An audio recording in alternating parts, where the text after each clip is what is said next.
অদৃশ্য শিরকের ভয়াবহতা কোরআনের আলোকে এক গভীর সত্য। দর্শক, যদি আজ আপনাকে বলা হয় এই পৃথিবীতে কোটি কোটি মানুষ এমন এক শিরক করছে যা তারা নিজেও টের পাচ্ছে না, আপনি কি বিশ্বাস করবেন? হয়তো শুনে অবাক লাগবে, কিন্তু বাস্তবতা আরো ভয়ঙ্কর। এই শিরক করতে মূর্তি করতে হয় না, ধূপ বা আগরবাতিও জ্বালাতে হয় না, এমনকি কারো সামনে হাত জোড় করতেও হয় না। তবুও মানুষ প্রতিনিয়ত এমন এক উপাসনায় লিপ্ত হচ্ছে যা আল্লাহর দৃষ্টিতে শিরক, অথচ তাদের নিজেদের কাছেই তার স্বাভাবিক জীবন বলে মনে হচ্ছে। আজকের এই আলোচনায় আমরা খুঁজে দেখব কোরআনের আলোকে সেই অদৃশ্য শিরক আসলে কি, কেন মানুষ আল্লাহর পরিবর্তে নিজের খেয়াল, ইচ্ছা বা জ্ঞানকেই উপাস্য বানিয়ে ফেলে, আর কিভাবে সেই প্রবণতা আমাদের ঈমানকে ধীরে ধীরে ভেতর থেকে নষ্ট করে দেয়। শিরকের ধারণা আমাদের কাছে অনেক সময় কেবল পাথরের মূর্তিতে সীমাবদ্ধ। আমরা ভাবি শিরক মানে মূর্তি পূজা বা আল্লাহ ছাড়া অন্য কারো সামনে সিজদা করা। কিন্তু কোরআন আমাদের শেখায় শিরক কেবল বাহ্যিক নয়, বরং এটি এমন এক মানসিক অবস্থা যেখানে মানুষ নিজের ভেতরের প্রবৃত্তি, জ্ঞান বা অহংকারকে আল্লাহর নির্দেশের উপর স্থান দেয়। তখন সে বুঝতেও পারে না যে সে নিজের ইচ্ছাকেই ইলাহ বানিয়ে ফেলেছে। পবিত্র কোরআনে আল্লাহ বলেন, তুমি কি লক্ষ্য করেছো তার প্রতি যে তার খেয়াল খুশিকে ইলাহ বানিয়ে নিয়েছে? তার কাছে জ্ঞান আসার পরেও আল্লাহ তাকে পথভ্রষ্ট করেছেন, তার কানে ও অন্তরে মোহর মেরেছেন এবং তার চোখের উপর পর্দা টেনেছেন। এই আয়াতের গভীরে আছে এক ভয়ঙ্কর সত্য। এখানে আল্লাহ আমাদের জানিয়ে দিচ্ছেন, যে ব্যক্তি নিজের ইচ্ছাকে আল্লাহর আদেশের উপরে রাখে তার উপর থেকে হেদায়েত উঠে যায়। সে এমন এক বিভ্রমে পড়ে যেখানে নিজের চিন্তাই তার ধর্ম, নিজের মতামতই তার আদেশ। বাইরে থেকে সে হয়তো ধর্মীয়, হয়তো ইবাদতগার, কিন্তু তার অন্তর অন্য কারো বন্দিত্বে আছে, নিজের নফসের। সুপ্রিয় দর্শক, কোরআন স্পষ্ট করে বলছে, আল্লাহ ছাড়া যাকেই আমরা ইলাহ মনে করি, যত শক্তিশালী বা প্রভাবশালী সে হোক না কেন, বাস্তবে তার কোনো ক্ষমতা নেই। সূরা মুমিনে বলা হয়েছে, অতঃপর তাদের বলা হবে, কোথায় তারা যাদেরকে তোমরা আল্লাহ শিরক করেছিলে? তারা বলবে, তারা তো আমাদের কাছ থেকে উধাও হয়ে গেছে।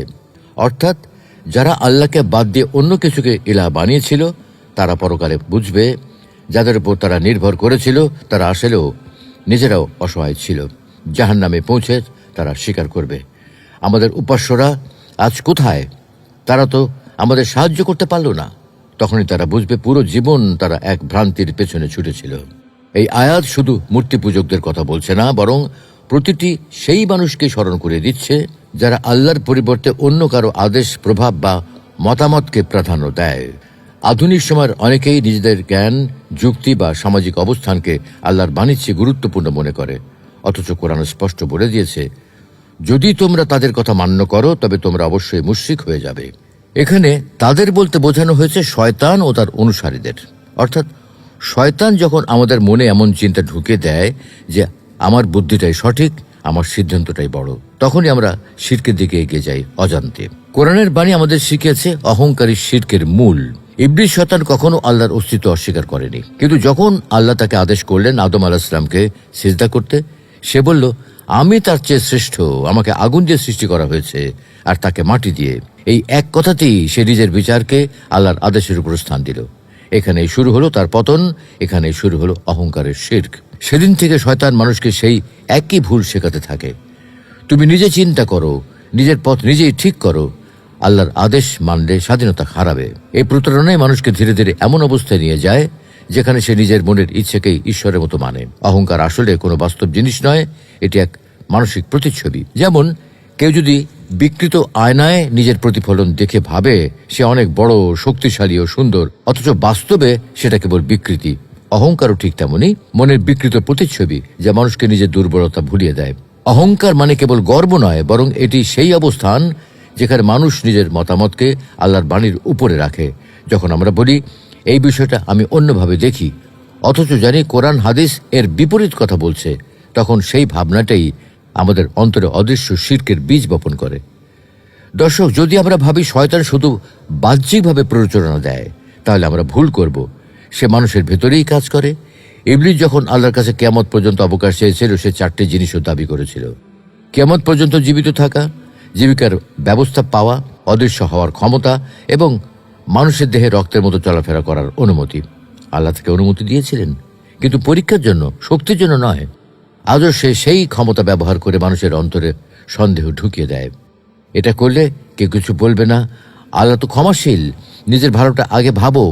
এই চিন্তাগুলো প্রথমে নিরীহ মনে হলেও ধীরে ধীরে তা আল্লাহর আদেশ থেকে আমাদের দূরে সরিয়ে দেয়। পবিত্র কোরআনে আল্লাহ সতর্ক করে বলছেন, নিশ্চয়ই শয়তানরা তাদের বন্ধুদের প্ররোচনা দেয় যাতে তারা তোমাদের সাথে বিবাদ করে।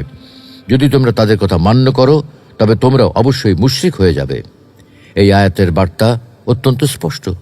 যখন আমরা আল্লাহর নির্দেশ বাদ দিয়ে অন্য কারো আদেশ বা সমাজের প্রভাবকে মানি, তখন আমরা নিজেদের অজান্তে সেই অদৃশ্য শিরকের দাসে পরিণত হই। অদৃশ্য শিরক কেবল বিশ্বাসের ক্ষতি করে না, এটি ধীরে ধীরে মানুষের চরিত্র, বিবেক ও আখলাককে নষ্ট করে দেয়। যে ব্যক্তি নিজের নফসের গোলাম হয়ে পড়ে, সে আর সত্য মিথ্যার পার্থক্য করতে পারে না। সে নামাজ পড়ে, দোয়া করে, কিন্তু তার হৃদয় অন্য কারোর জন্য ব্যাকুল থাকে। ক্ষমতা, অর্থ, খ্যাতি, ভালোবাসা যেটাই হোক না কেন, একবার যদি আল্লাহ চেয়ে বেশি প্রিয় হয়ে যায়, তখন সেটি তার উপাস্য হয়ে যায়। এভাবেই এক মুমিন মানুষ অজান্তেই নিজের ভেতরে মূর্তি গড়ে তোলে, যেটি চোখে দেখা যায় না, কিন্তু তার ঈমানকে ধ্বংস করে ফেলে। এখন প্রশ্ন হলো, মুক্তি কিভাবে? কোরআন বলছে, সত্যিকার তাওহীদ অর্জনের একমাত্র উপায় হলো অন্তরকে শুদ্ধ করা। শুধু বাহ্যিক শিরকি কাজ থেকে নয়, বরং নফস, অহংকার ও খায়েশ থেকেও মুক্তি নিতে হবে। যে ব্যক্তি নিজের ইচ্ছাকে আল্লাহর আদেশের নিচে রাখে, সেই প্রকৃত মুমিন। পবিত্র কোরআনে আল্লাহ বলছেন, যে তার নফসকে পরিশুদ্ধ করেছে সেই সফল হয়েছে, আর যে তা কলুষিত করেছে সেই ব্যর্থ। তাহলে বোঝা যাচ্ছে, শিরক কেবল এক বিশ্বাসের বিচ্যুতি নয়, এটি এক অভ্যন্তরীণ যুদ্ধ। যে এই যুদ্ধ জিতে নিজের নফসকে দমন করতে পারে, সেই প্রকৃত তাওহীদের পথে চলে। সুপ্রিয় দর্শক, আজ আমরা যেসব বিষয় নিয়ে গর্ব করি, জ্ঞান, সম্পদ, সৌন্দর্য, ক্ষমতা, এসবই ক্ষণস্থায়ী। এগুলোর কোনোটি আল্লাহর বিকল্প হতে পারে না। একজন মানুষ যদি নিজের সিদ্ধান্তকে আল্লাহর সিদ্ধান্তের উপরে রাখে, তবে সে যত ইবাদতই করুক না কেন, অন্তরে শিরক প্রবেশ করে যায়। তাই আমাদের প্রতিটি কাজের আগে ভাবতে হবে, আমি এটা করছি আল্লাহর জন্যে নাকি নিজের সন্তুষ্টির জন্যে। শিরক থেকে মুক্তি মানে কেবল মূর্তি পূজা থেকে বিরত থাকা নয়, বরং নিজের আত্মাকে সেই জায়গায় ফিরিয়ে নেওয়া যেখানে আল্লাহই একমাত্র আশ্রয়, একমাত্র প্রভু, একমাত্র ভালোবাসার কেন্দ্র। শেষে এক গভীর বাস্তবতা মনে করিয়ে দিই, ইবলীসের মতো আমরাও যদি নিজের মতকে আল্লাহর আদেশের উপরে রাখি, তবে বাহ্যিকভাবে আমরা যত ধার্মিকই হই না কেন, ভেতরে আমরা শিরকের পথে। অন্যদিকে যে ব্যক্তি নিজের অহংকার ভেঙে আল্লাহর সামনে মাথা নত করে, তার হৃদয় হয় প্রকৃত মসজিদ, যেখানে কেবল এক আল্লাহর নাম উচ্চারিত হয়। সুপ্রিয় দর্শক, এই পৃথিবীতে সবচেয়ে বড় মুক্তি হলো নিজের ভেতরের ইলাহকে চিনে ফেলা। যেদিন আমরা বুঝবো আমাদের নফস, আমাদের ইচ্ছা, আমাদের অহংকার সবই মিথ্যা দেবতা, সেদিন থেকেই আমাদের আত্মা সত্যিকার অর্থে মুক্ত হবে। কারণ এক আল্লাহ ছাড়া কেউই ইলাহ নয়, কেউই উপাসনার যোগ্য নয়। যে মানুষ এই সত্যটি হৃদয়ে স্থাপন করে, সেই আসল সফল মানুষ, দুনিয়াতে ও আখেরাতেও। লা ইলাহা ইল্লাল্লাহ, এই কালেমার মানে শুধু মুখের উচ্চারণ নয়, বরং অন্তরের এক বিপ্লব। যে বিপ্লব আমাদের অহংকারকে ভেঙে দেয়, আমাদের নফসকে বন্দী করে এবং আমাদের হৃদয়কে এক আল্লাহর ভালোবাসায় পূর্ণ করে তোলে।